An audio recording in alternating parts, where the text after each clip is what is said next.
arrow hissed through the air and struck a small dark body in mid-flight. The body dropped onto the flagstones of the high courtyard with a soft, wrong sound. A single black feather drifted down a moment later and settled on the stones beside it. Boots stopped moving. A guard lowered his bow. A line of nobles in ceremonial robes turned their faces toward the sound, and not one of them spoke. The wounded creature opened its beak once, a thin, gasping breath, and the iron torches on the courtyard wall guttered as if the castle itself had flinched. The eldest figure on the throne tower stairs began to descend. He wore a heavy iron crown. He carried a silence older than the stones. His name was Mordrek, and what he did next on that courtyard floor undid 1,000 years of court law. Stay with me on this one. For 100 years the Centennial Court had assembled on the same night, under the same dead moon, on the same scarred flagstones beneath the throne tower. The nobles always wore the same long robes and the same iron pendants, and they always carried the same ceremonial blades at their hips. The torches always burned with the same low blue flame. The order of the procession had not changed since the Third Dynasty. The wine had been poured from the same dark cask, refilled once per decade by the cellar keeper, whose great-grandfather had laid the first oak stave. Nothing about that night was supposed to change. The castle itself had not changed either. The throne tower rose 200 feet of black stone above the inner ward. The outer walls held 9 bastions, each one named for a fallen marshal of the old wars. The crypt vaults beneath the chapel ran 6 levels deep into the rock of the mountain.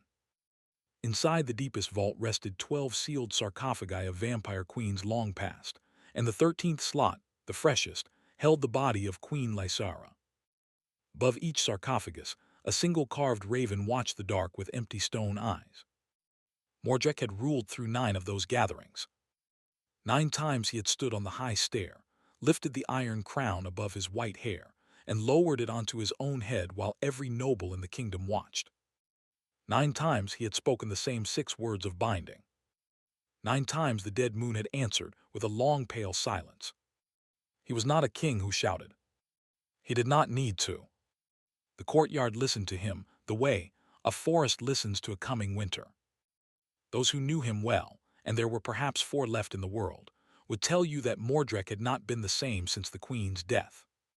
He still ruled. He still held counsel. He still walked the long stone corridors with his iron pendants at his collar. But the spark that had lived behind his pale eyes in the early centuries had grown dimmer with each passing centennial. The court learned to read him by the way he held his shoulders. The court learned to read him by the way his hand moved on the arm of the throne. The court learned to read him in small, careful ways because he never raised his voice and never wasted a word. He had not opened the queen's chamber in 900 years. He had not entered the long marble corridor that led to it. The servants who walked past that corridor crossed themselves with the iron sigil and looked down at the polished floor. The corridor was lit by a single blue torch that the steward replaced every full moon. It had not burned out once in 9 centuries. That was its own kind of memorial. On the 10th centennial, the trouble began an hour before the first torch was lit. A scullery girl from the kitchens ran into the steward's hall with a feather in her fist. Black, glossy, longer than her palm. She said she had pulled it from the throat of the chimney where a bird had fallen. The steward took the feather without speaking and walked it down the long corridor to the door of the king's private chamber. He set it on the threshold and stepped back. He did not knock. Mordrek opened the door before sunset. He looked at the feather for a long time without lifting it. Then he picked it up between 2 fingers and held it to the candle. He did not smile. He did not frown. He carried the feather into his chamber and closed the door behind him.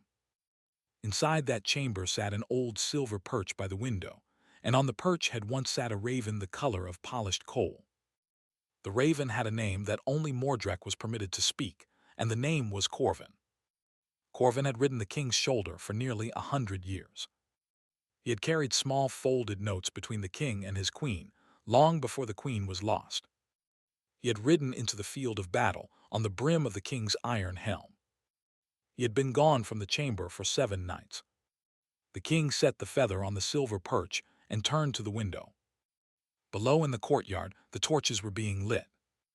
The nobles were arriving from the 4 cardinal gates, each one bowing to the keeper at the door, each one removing the hood from their long, pale faces, each one taking the cold blue flame from the offered iron staff and passing it down the line.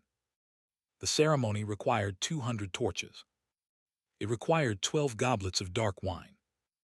It required the iron crown brought up from the vault on a velvet cushion by the king's own steward. The ceremony did not require the king to walk slowly. It did not require him to stop on the 3rd stair down from the throne tower. It did not require him to look at the high courtyard wall, at the slot in the stone where the guard archers stood watch every night of every year. It did not require him to lift his hand and signal that no arrow be loosed tonight, no matter what flew above the courtyard. Yet that is what Mordred did, calm and slow, the way an old craftsman tightens a bolt. The guard captain saw the signal and frowned. He had served the king for 60 years. He had never received that command on a centennial night. He turned to the line of archers at the wall slits and lifted his own hand to repeat the order. But one of the younger guards, a boy of barely 20 winters in the Brotherhood, had already knocked his arrow. The boy had not seen the king's signal. He saw only the long dark wing crossing the moon. He saw only the bird coming low and fast over the parapet. He loosed. The arrow flew clean and straight and struck the raven in the heart of the wing. The bird dropped. It fell 3 stories of stone and landed on the flagstones at the foot of the throne tower stairs. The sound it made was small. The silence that followed was not. Mordred descended the 3rd stair. Then the 4th. Then the 5th. Then the rest of them, one by one without hurry. The court watched him come. The nobles in their long robes stood frozen in their assembled circle around the cold blue torches. The iron crown was already on his head. He had not yet spoken the 6 words of binding. He stopped at the foot of the stairs and looked down at the small dark shape. Now here is the thing. A king who has worn that crown for 900 years does not kneel. He does not bend. He does not lay aside the iron of his office for any creature alive or dead. The court knew this. The court had been built on this. The flagstones themselves had been laid on this. Mordred lifted the iron crown from his own white head with both hands. He held it in front of him for one long breath. Then he lowered it slowly, slowly, and set it on the cold flagstones beside the dying bird. He knelt on one knee, then on both. He cupped his pale hands around the small body and lifted it close to his chest. The court did not breathe. The torches guttered as if the castle itself had inhaled.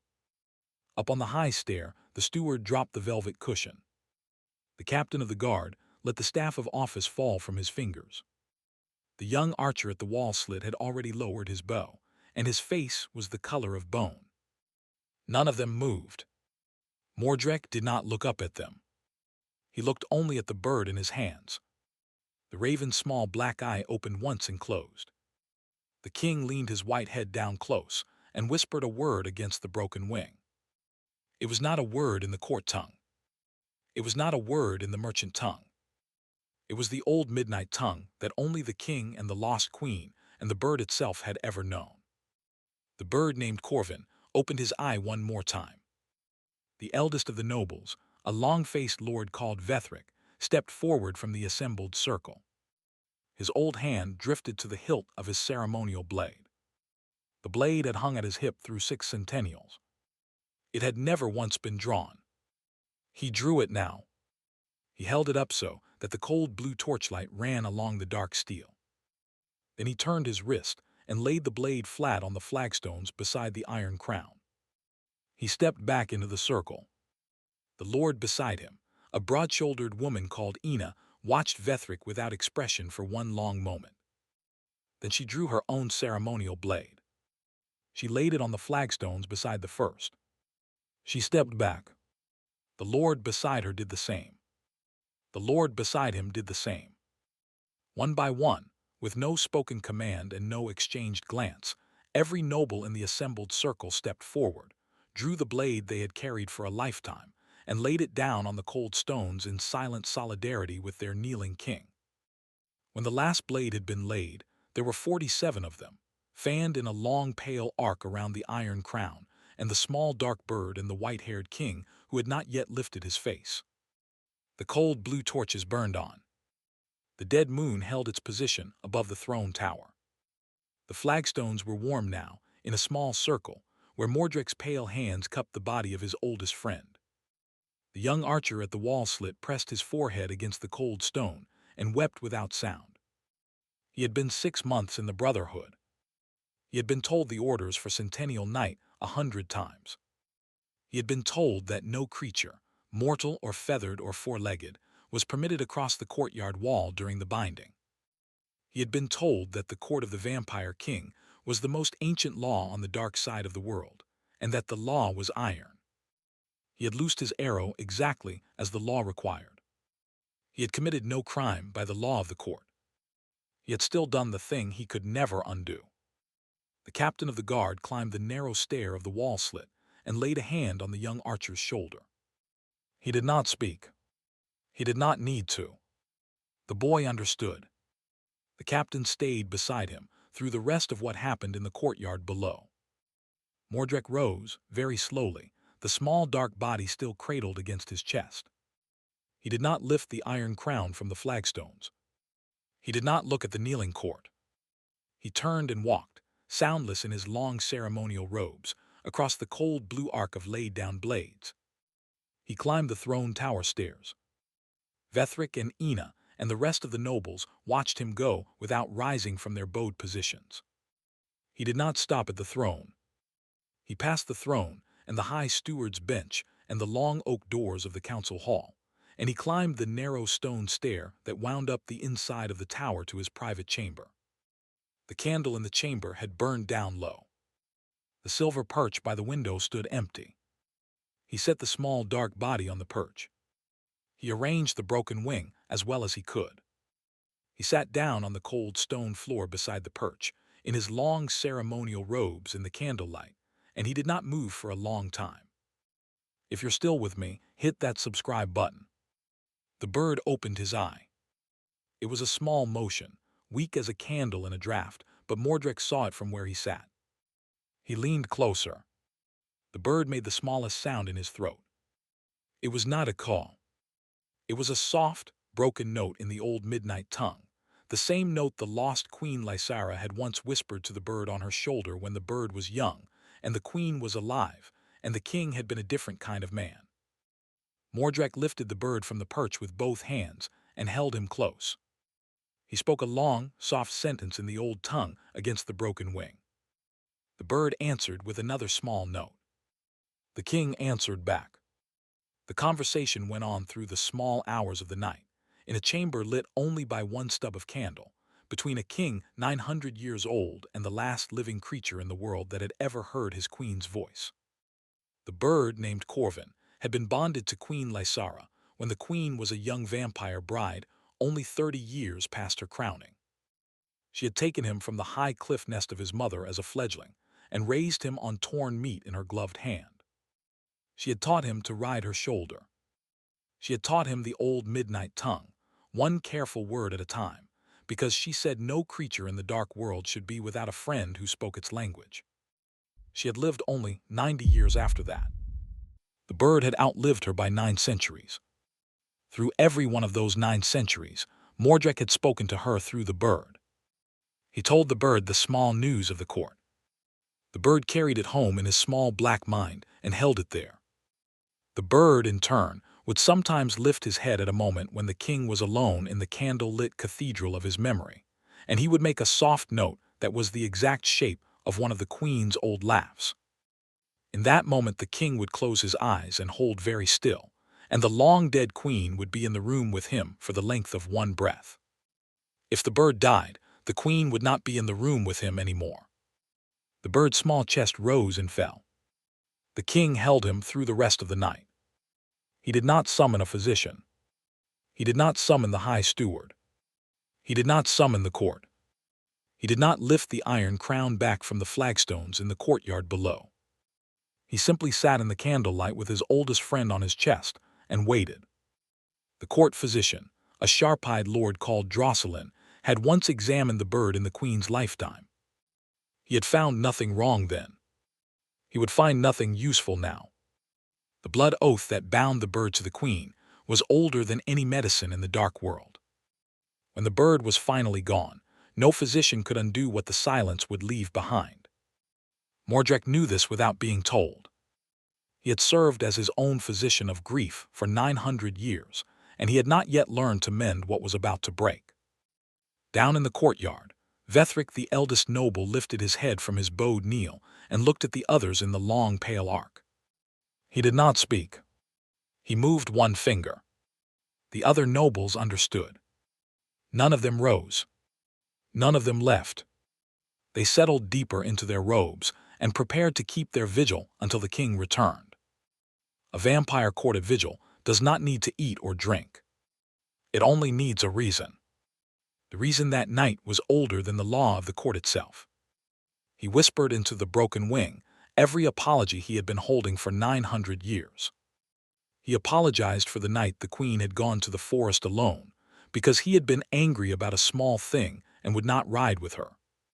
He apologized for the years afterward when he had buried himself in court work and pretended his grief was duty. He apologized for the wars he had waged out of that same buried grief, and for the lives those wars had cost.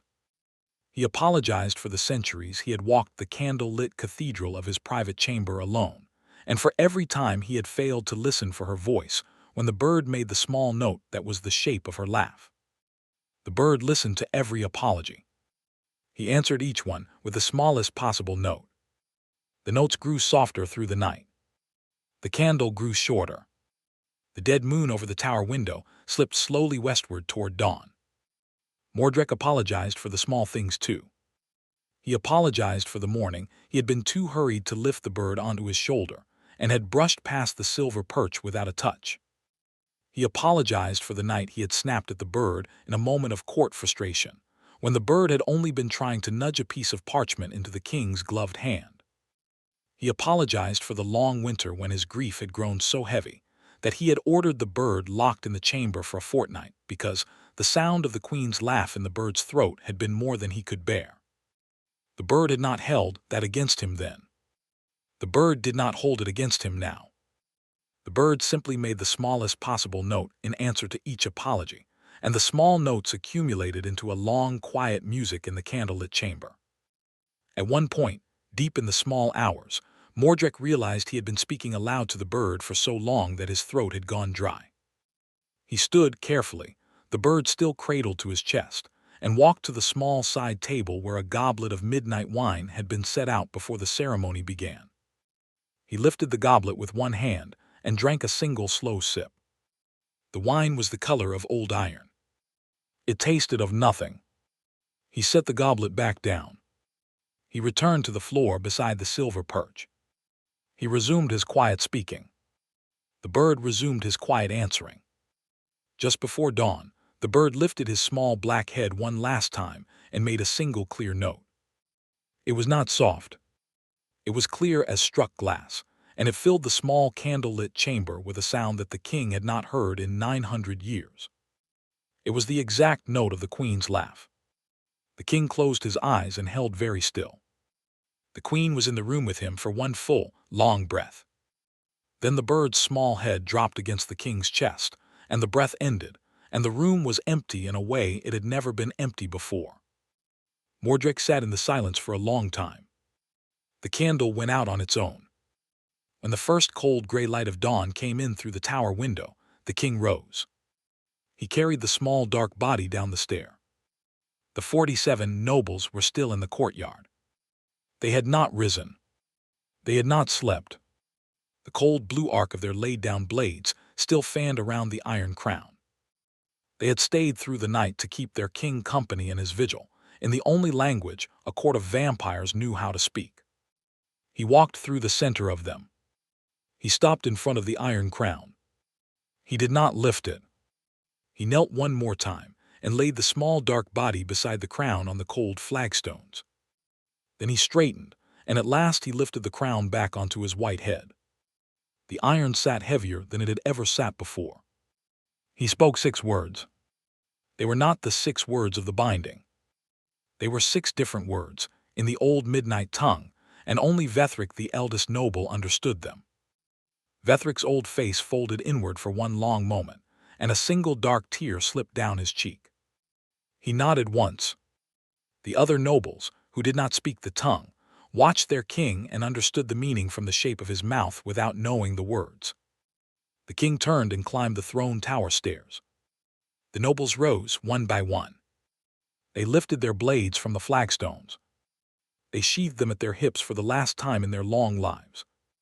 The captain of the guard came down from the wall slit, leading the young archer by the elbow. The young archer's face was wet. The captain placed him in front of Vethric and stepped back.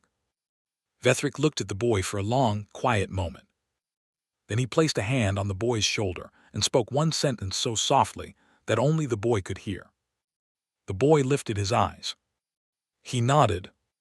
He walked away across the cold flagstones, past the small dark body and the place where the iron crown had been, toward the long oak doors of the council hall. The sentence Vethric had spoken to the boy was an old one. It came from the founding charter of the Brotherhood, written in iron ink on the back of a vellum page that no living vampire had read in 3 centuries. It said simply that the duty of a guard was to know which arrow not to loose.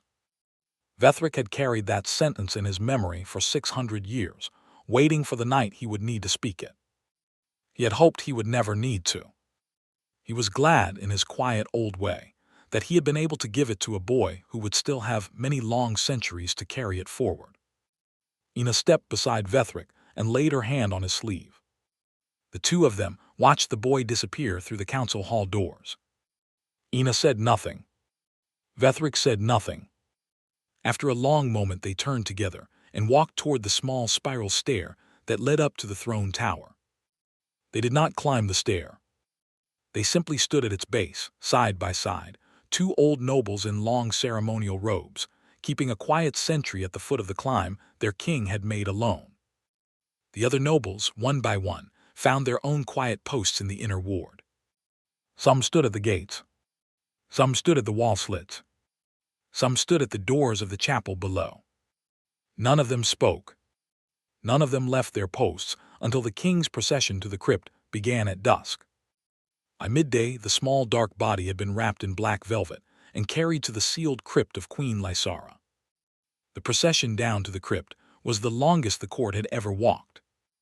Mordred carried the small bundle himself, in both hands, the way a father carries a sleeping child. Vethric walked one step behind. Ina walked one step behind Vethric. The other nobles formed a long, quiet column down the spiraling crypt stair, each one holding a single black candle in a cupped palm. The candle wax dripped onto the stone steps and cooled in the chill.